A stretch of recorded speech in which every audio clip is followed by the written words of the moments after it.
Hello दोस्तों, मैं विकास कुमार आपका स्वागत करता हूं मेरे इस यूट्यूब चैनल जिसका नाम है नर्सिंग वाले। दोस्तों, आज हम जिस डिजीज के बारे में बात करने वाले हैं वो है हेमरोइड्स, पाइल्स, बवासीर। ये सब इसी एक ही बीमारी के नाम है। दोस्तों, हेमरोइड्स एक ऐसी डिजीज है जिसको ना तो कोई कह पाता है और ना ही कोई सह पाता है। आज के टाइम में हर 5वें बंदे को आपको नॉर्मली हेमरोइड की दिक्कत मिलेगी। तो चलिए दोस्तों, आज ये वीडियो को शुरू करते हैं। इसमें हम हेमरोइड के बारे में, उसके कारण, लक्षण, ट्रीटमेंट, हर चीज के बारे में बात करेंगे। तो शुरू करते हैं। सबसे पहले बात करते हैं हेमरोइड है क्या। हेमरोइड swollen and inflamed vein in the rectum and anus that cause discomfort and bleeding। हेमरोइड क्या है? वेन्स लैट्रिन के रास्ते पे खून सप्लाई करती हैं, उनके अंदर स्वेलिंग आ जाना या इन्फ्लामेशन हो जाना, उन वेन्स का गुच्छा बन जाना, इसको बोलते हैं हेमरोइड, जिसकी वजह से मरीज को ब्लीडिंग लैट्रिन के रास्ते से और डिस्कम्फर्ट फील होता है। बात करते हैं इसके टाइप्स के बारे में। दोस्तों, इसका सबसे पहला टाइप है इंटरनल हेमरोइड। इंटरनल हेमरोइड क्या है? इसके भी आगे 4 टाइप हैं। ये जो हेमरोइड है ये आपको बाहर दिखाई नहीं देगा। इसका जो टाइप फर्स्ट है, सबसे पहला वाला जो टाइप है, उसके अंदर जो वेन है उसके अंदर सिर्फ स्वेलिंग आ जाएगी। वो वेन थोड़ी अभी बहुत छोटी है, उसके अंदर स्वेलिंग आ गई है, लेकिन वो कोई सिम्टम शो नहीं करता। उससे मरीज को पता नहीं लगता कि मुझे फर्स्ट ग्रेड का इंटरनल हेमरोइड हो चुका है। तो जब भी वो लैट्रिन करेगा उसको कोई खास दिक्कत का सामना नहीं करना पड़ेगा। लेकिन जैसे ही वो आगे कंडीशन बढ़ेगी, वो ग्रेड 2 के अंदर वो हेमरोइड आएगा, तो जब भी पेशेंट लैट्रिन करेगा तो लैट्रिन के प्रेशर से जो वो हेमरोइड वाली जो वेन है वो नीचे की तरफ प्रोलैप्स होगी, खींचेगी, नीचे की तरफ जाएगी। लेकिन वो फिर से लैट्रिन करने के बाद वो वेन वापस अपने स्थान पर चली जाएगी। तो ये होगी 2nd डिग्री। और 3rd टाइप इसमें क्या होता है कि जब लैट्रिन करेगा कोई भी पेशेंट तो उसके साथ ये वेन बाहर तक खींच के बाहर तक आएगी और इतनी बाहर आ जाएगी कि उसको हाथ के साथ वो पुश करके फिर से अंदर को वापस करना पड़ेगा, वो अपने आप से वापस नहीं जाएगी। 4th जो ग्रेड है इसकी हेमरोइड की, उसके अंदर क्या होता है कि वेन लैट्रिन करने के बाद बाहर आएगी या वो वेन इतनी बड़ी हो जाएगी कि वो बाहर आ गई है, उसको वापस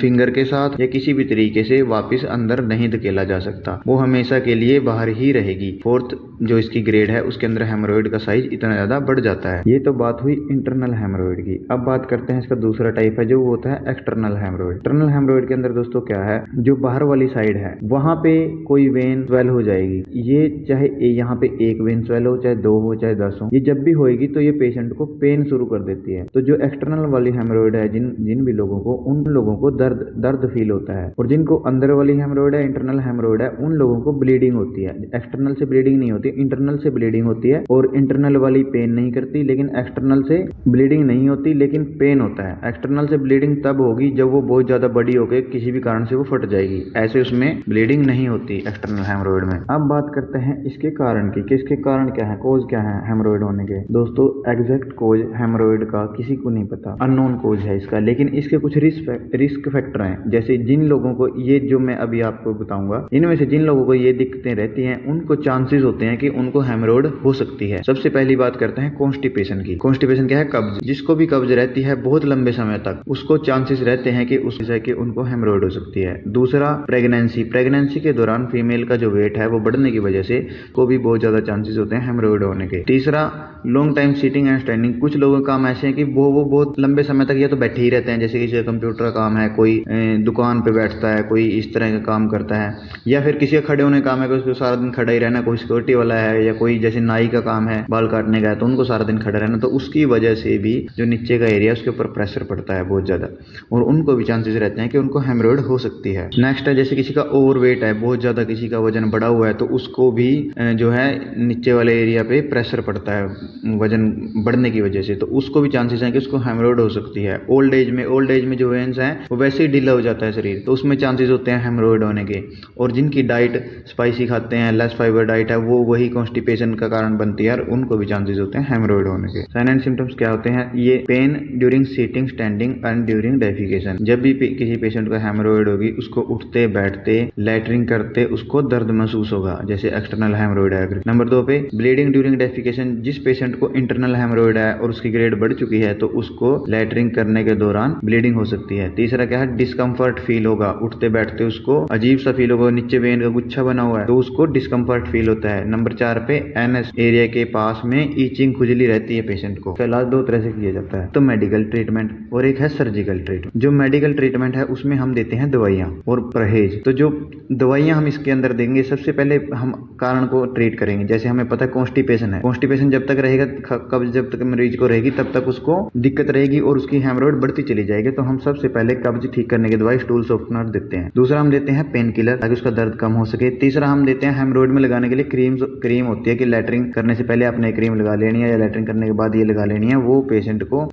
बेसिकली वो पेन किलर होते हैं या फिर वो जैसे चिकना करने के लिए वहां पे ताकि रगड़ फ्रिक्शन ना हो, रगड़ ना लगे, क्रीम दे देते हैं। और नंबर 4 पे स्टीज बाथ। स्टीज बाथ क्या होता है? गर्म पानी के तसले में बैठने के लिए बोलते हैं पेशेंट को, एक तसले के अंदर गर्म पानी डालो आप, उससे आप सेक करो और ये बहुत इफेक्टिव होता है स्टीज बाथ। और नंबर 5 पे डाइट मॉडिफिकेशन। उसकी जो भी वो खा पी रहा है उसको बोलते हैं कि आपने तला हुआ नहीं खाना, चिकन नहीं खाना, शराब नहीं पीनी। चिकन, शराब और लाल मिर्च इसके लिए दोस्तों जहर है। जिसको हेमरोइड है इन 3 चीजों का अगर वो सेवन करता है तो वो उसकी हेमरोइड ठीक ही नहीं हो सकती। और मेडिकल ट्रीटमेंट से दोस्तों बवासीर का इलाज असंभव है। दवाइयों के द्वारा बवासीर को ठीक नहीं किया जा सकता, तो इसलिए हमें इसका सर्जिकल ट्रीटमेंट ही कराना पड़ता है और सर्जिकल ट्रीटमेंट ही इसका बेस्ट है। सर्जिकल ट्रीटमेंट जितनी ज्यादा जल्दी, जितनी ज्यादा यंग एज में आप करा लोगे उसका बेनिफिट आपको उतना ही ज्यादा मिलेगा।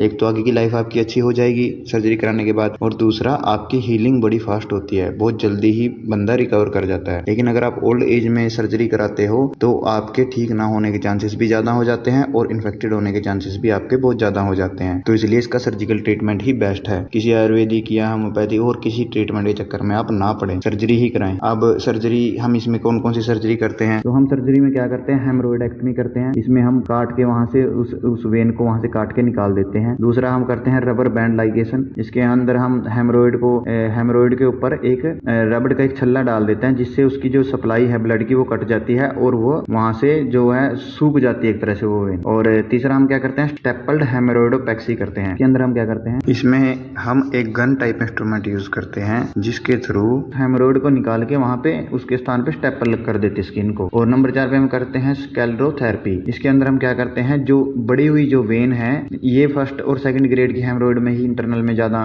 इफेक्टिव है। जैसे जो बड़ी हुई वेन है उनके अंदर इंजेक्शन लगा देते हैं ताकि वो वेन वहां पे क्लॉट होके उनके अंदर ब्लड सप्लाई खत्म हो जाए उस एरिया के अंदर और वो आगे ना बढ़े। और 5वें नंबर पे हम क्या करते हैं? इंफ्रारेड कोगुलेशन करते हैं। एक इंफ्रारेड बीम होती है, लाइट होती है, उसके थ्रू जो हेमरोइड जो बड़ी हुई है जो एरिया है उसको जला दिया जाता है। तो दोस्तों यही इसका ट्रीटमेंट था। तो दोस्तों ये वीडियो देखने के लिए आपका बहुत बहुत धन्यवाद। प्लीज चैनल को लाइक, शेयर और सब्सक्राइब करें।